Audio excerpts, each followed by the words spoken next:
Ano? Yan, nagkukumpul-kumpul. Ito guys, medyo malapit na tayo. Oh. Malapit-lapit na tayo dito.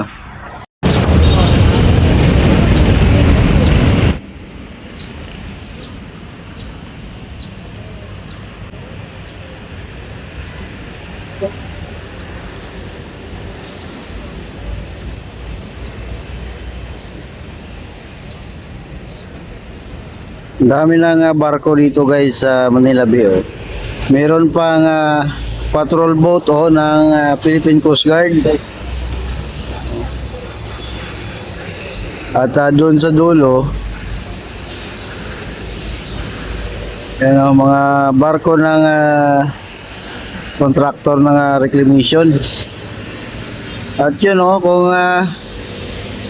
kung tingnan mo sa malayo, akala mo tanker parang ganyan na ganyan yung tanker na pinasabog doon sa Strait of Hormuz.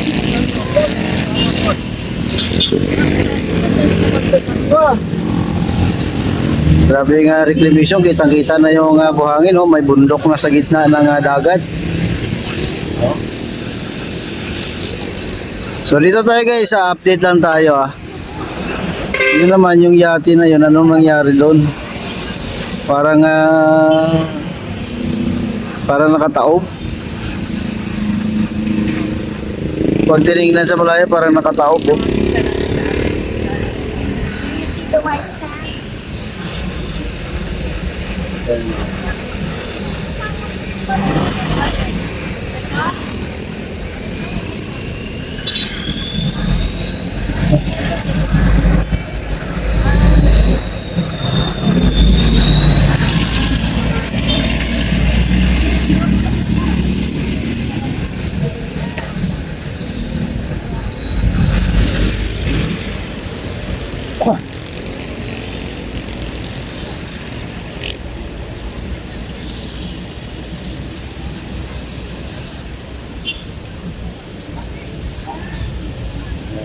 So lapit tayo doon, pasok tayo sa loob para makita natin ang malapitan. Ito ang dalampasigan, siyempre guys, nandito tayo sa Dolomite, Yan. So punta tayo doon at tingnan natin yung malapitan. So ngayon nandito na tayo sa loob ng Dolomite guys. So makikita na natin ang medyo malapitan.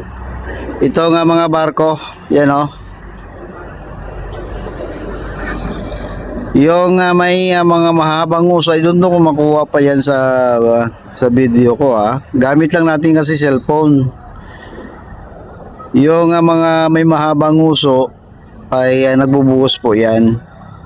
Pero kung tingnan sa malayo, akala mo parang tangke gira, yung barkong pandigma. Yun.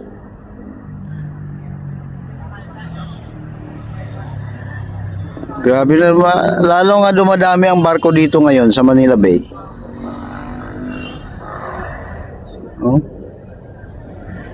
Ang isa na yon ay Philippine Coast Guard, patrol boat.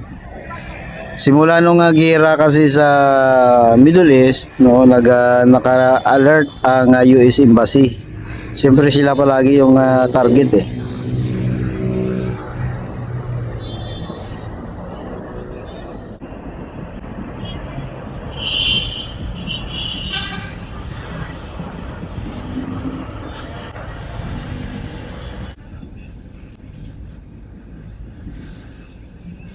Hindi ngayon medyo may namamasyal, mainit, sunstorm pa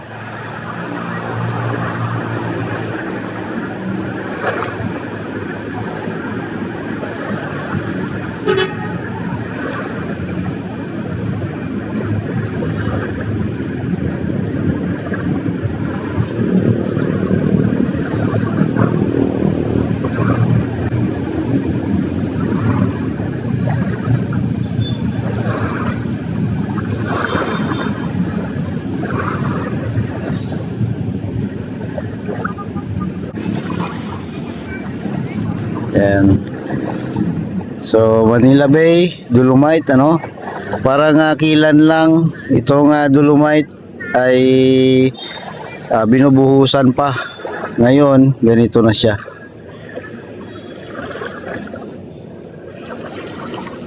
Diba?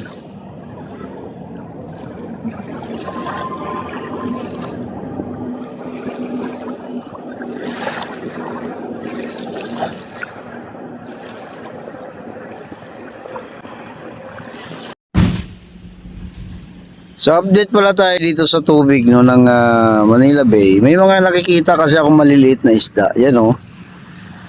So nandito sila sa gilid no. Ang mga maliliit kasi pupunta yan sa gilid kasi takot yan sila sa gitna. Kakainin sila ng mga malalaking isda. Yan oh, marami oh. Yan. Ang dami. Ano kayang isda yan? Hindi mo pa matukoy ngayon ang kung anong klaseng isda yan kasi maliliit pa.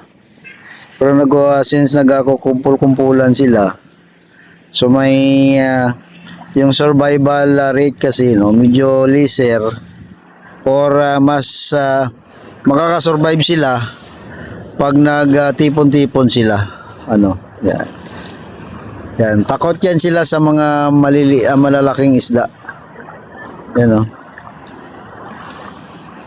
So, I don't know kung makita no kasi ang aking cellphone ay nagre-reflect no ang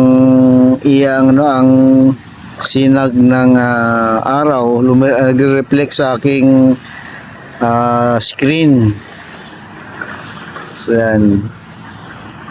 Sa malaliit na isda.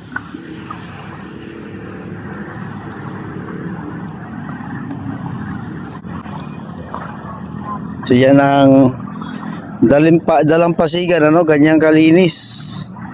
Oh. Ang dami pa rin oh, maliliit na isda oh. Yan. Oh. Yan. Ang dami oh, nagkukumpul-kumpulan sila. Oh, meron pa dito oh. Yan. So yun marami oh. Yan, nagkukumpul-kumpulan sila. Yan oh.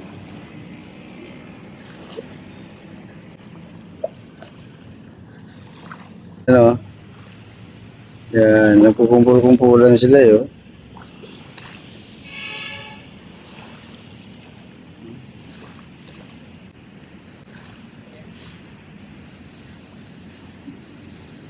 Yan oh, dami oh. Pag lumaki yan, sobrang dami niyan no.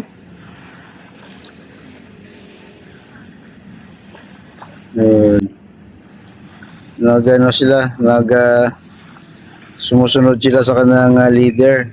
Oh.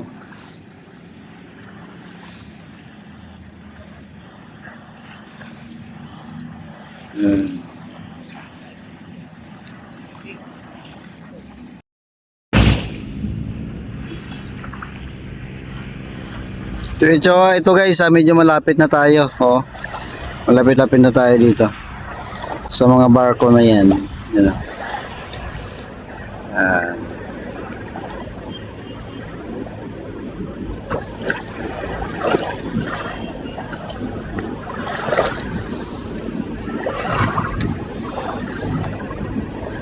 So yan ang update dito guys sa Dolomite sa Manila Bay no. Yun ito yung mga barko no na araw-araw parang dumadami rin ang bilang ng barko dito sa Manila Bay. Plus na dyan yung patrol boat ng Coast Guard na sadyang nakabantay dyan dahil nga naka-alert no ang US simula nang pumutok ang gira sa Middle East. Yan. So yan ang update dito sa Manila Bay. Salamat guys.